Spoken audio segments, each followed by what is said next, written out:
Hi, Dr. Barnes. Hello. Thank you for joining me in the series Preschool to Prison Pipeline. As I say to my students, who are you? So tell us something about you. Well, I am a New Bern native. I graduated with my BS from Carolina. I got my Master's of Criminal Justice from the University of South Carolina, and I got my PhD in public safety with the specialization in criminal justice from Capella. I have worked in the prison system as a therapist. I have done about 16 years in probation and parole in North Carolina. And currently, I am a tenured associate professor at Livingstone College, where I'm the chair of criminal justice and sociology. Oh, thank you for that introduction. Now let's get started. Okay. How do you find preschool to prison pipeline and what key factors contribute to its persistence? Okay. Well, prison preschool to prison pipeline is the early harshly disciplinary actions usually targeting young black males that supposedly determine their future. Mhm. And the factors that contribute to it are early suspensions, expulsions, implicit biases, teacher stress, poor grades, uh, social economics, and lack of engagement from family and teachers. Okay, thanks. Now, let's get particular about something here. Okay. From a criminal justice perspective, what trends are you currently observing in juvenile justice, particularly as they relate to young black men, black boys? Well, unfortunately, the trend is the same for juveniles as it is adults in terms of the incarceration, the entering into the criminal justice system, Mhm. because just like with adults, males, black males in prisons, they're disproportionate. And that's what we're seeing in juveniles being disproportionately entering, having some type of contact with the criminal justice system. Okay, good. So to add on to what you just said, building on that, what roles can community play in interrupting and dismantling the pipeline? Okay, well, the community, before we start with the community, we need to get back to the village. The family Mm, unit needs to be a part of it. Not just your nuclear family, your extended family, your neighborhoods, your community itself, your communities that aren't accessible by walking, your police officers, the whole everybody that's going to come in contact with that child needs to have a stake in it. And we also need culturally responsive preventive programs that can help alleviate what we're seeing now. okay, and just to add on to what you just said, what responsibilities or expectations should we place on schools, communities, and families in working to eliminate the overrepresentation of Black boys in the juvenile justice system? Well, everybody has a role to play. No child is in a silo. Everybody has Right. a role to play when they come in contact with that child. We have to get back to the village. I'm a very strong proponent in the village. We have to get back to the village and discipline these kids, because that's part of the problem. You have families now that don't want you to discipline their child in any way, which is wrong, and it leads to the wrong message, and it leads to what we're seeing now. So Mhm. if everybody that comes in contact with the child is willing to have a stake in it and and participate in making this helping this child succeed, then we won't have the issues that we have now. Okay, good, good. So to that end, what are your perspectives, your thoughts on zero tolerance policies? It's detrimental to everybody involved because you cannot have a one size fit all policy for anything. There are no two people that are alike. Even if they are twins, they're different and they have different experiences. So we have to eliminate that to help eliminate the disparities that we're seeing right now. Okay, so how early then do you think the pipeline begins? And are there warnings, signs to look out for those in the village, those in the communities, in school, or what should we be paying attention to? The pipeline begins very early. I want to say, ooh, as early as 4 or 5 when they come into contact with that school system, whether it's preschool or pre-K or whatever. That's as early as the pipeline begins. As soon as that child starts acting out, whether it's in the home or in school, there needs to be corrective actions that don't include the criminal justice system. Hmm. Those corrective actions can be just as simple as the teachers standing firm saying, don't do that anymore. If you do that, there are consequences to your actions, and following up on that. And that would eliminate a lot of things, because what I'm seeing with this pipeline and with where I am teaching, if there are no consequences, the negative behavior is still going to continue. And what was the second part of your question? I'm sorry.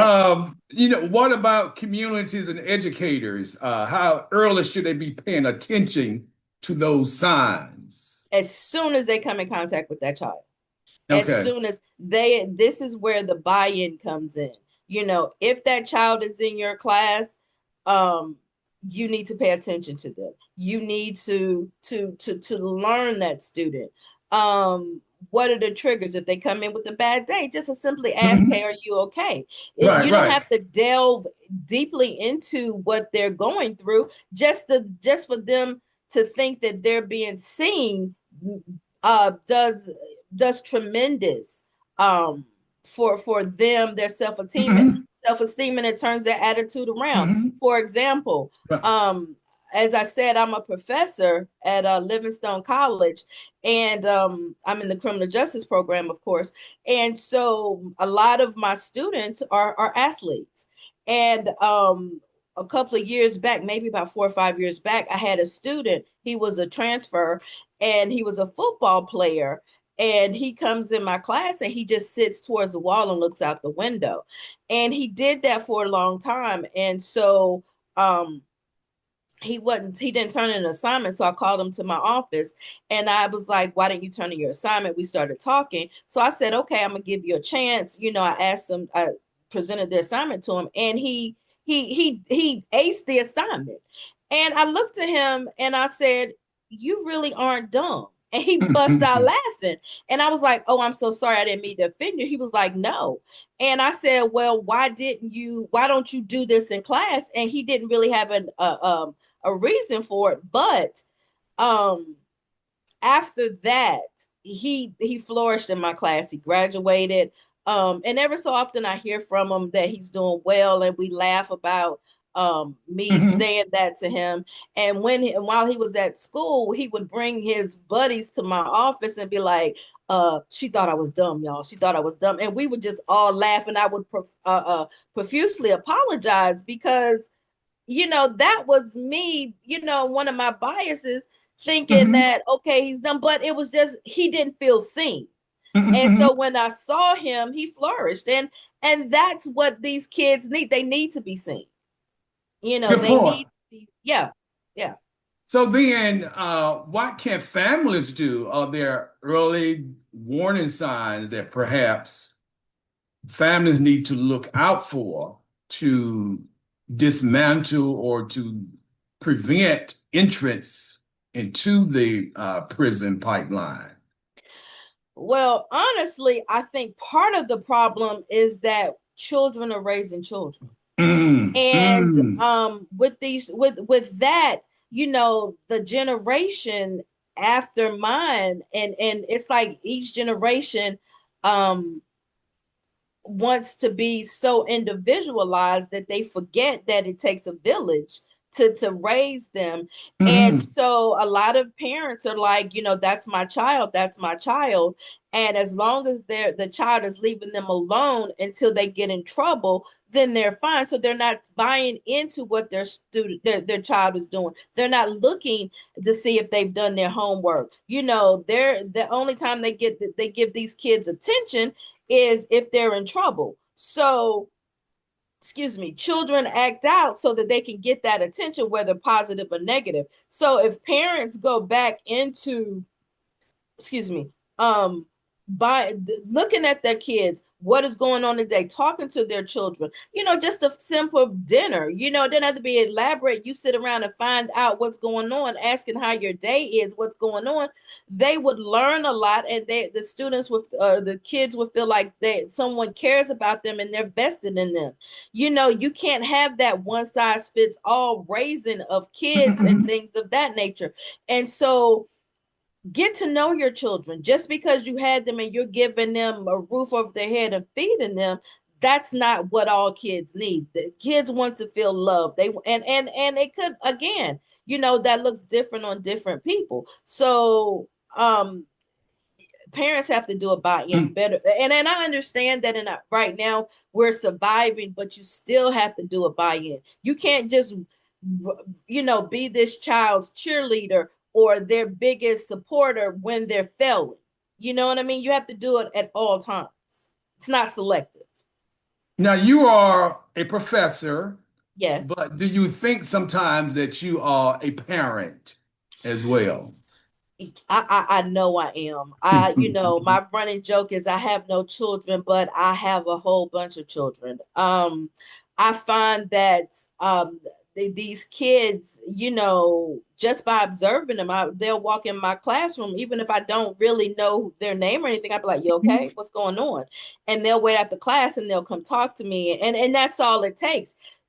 Just asking that simple question has had students in my office at Mhm, all mhm, times, just talking, just doing whatever. But they know mhm. if they come in my office, their grades have to be something, they have to be decent. And decent, I mean B's or better. And they have to go to class when they're supposed to be in class. You can't just come sit in my office and hang out just for fun, and I think that's what the problem is that these kids lack discipline. You can't say it in K through 12. You can't say something and don't follow up on it because they're going to watch that. They want discipline. They crave the discipline. You can be firm but fun with these Sure, kids, sure. and that's what they need and that's what they want. So it sounds like to me you are more than Dr. Professor Barnes. I am, and a couple of times some of my students slip up and call me mama, and I'd be like, nope. Mm, And then mm, I have to correct them on that. And then some. mhm, A lot of times when they leave my office, they be mm, like, love you, and mm, and I don't correct that because that's sometimes what they need. mhm. In order to make it through that day, in order to get over that hump, in order to get them across that stage. I have one student that I don't I don't know what his deal was back home, but he he just couldn't get it together. And so I sat him down. I was like, look, oh, you're playing. You can't do this. How you Mhm. play on in school is going to be how you are in real life. So you need to get it Sure. together. So I made him come to my office every week until he graduated. And then when he started playing around, I said, if you do not graduate, you can no longer talk to me because I don't deal with people that fail. And you're Mhm. more than capable of doing this. And he graduated. He graduated really with high grades. He didn't make honors, but I knew he could do it. And he calls me all the time and he thanks me for it. And he wants to come back and talk to my students about, his experience there. So, I think it's my duty, to advocate for the kids even when they don't advocate for themselves because they've never had that. That's a good point. Excellent, excellent. So let's touch on something that you said in the beginning. How do race, implicit bias, and adult perceptions of children, particularly black boys, young guys, shape decisions, be it in K-12 or in higher ed? Well, we know that being black, we're not expected to achieve, right? To Mhm, obtain the American dream. Um, so the teachers, a lot of the teachers don't look like us, so and not looking like us, they don't understand. So I think that the implicit bias comes in is that they don't have the same experiences. They may think they do, mhm, but once they get in the classroom, you know they're bringing their outside stuff into the classroom. And so if a child does something that doesn't look like them, they don't have the same sympathy, empathy, and compassion that they would for somebody that looks like them. So even if you want to be in the education system, it needs to be almost like a calling, not just a paycheck. mhm, mhm, And what mhm, I'm seeing now is that a lot of this is becoming a paycheck for a lot of teachers because of the mhm, shortage, which is harming education as a whole, mhm, mhm. and that's doing these kids a disservice all around, especially it's failing our black boys. Good. Okay. And Okay. because it yeah, yeah. Yeah. Good point. Another question I have for you, what policies or practices that you have seen that are effective in keeping young people out of the juvenile justice system? I haven't seen many policies. Okay. Practices I've seen where almost like the community correction model Hmm. where everybody again in the community, law enforcement, teachers, bankers, everybody buys into those kids. And in doing so, they offer mentorships, they offer different programs they can go to. Just a kind word sometimes. You have to pour into these kids. You may never see them again, but if just saying, "Hey, have a good day," or "I like your shirt," or something like that, it brightens these kids up. They're being seen.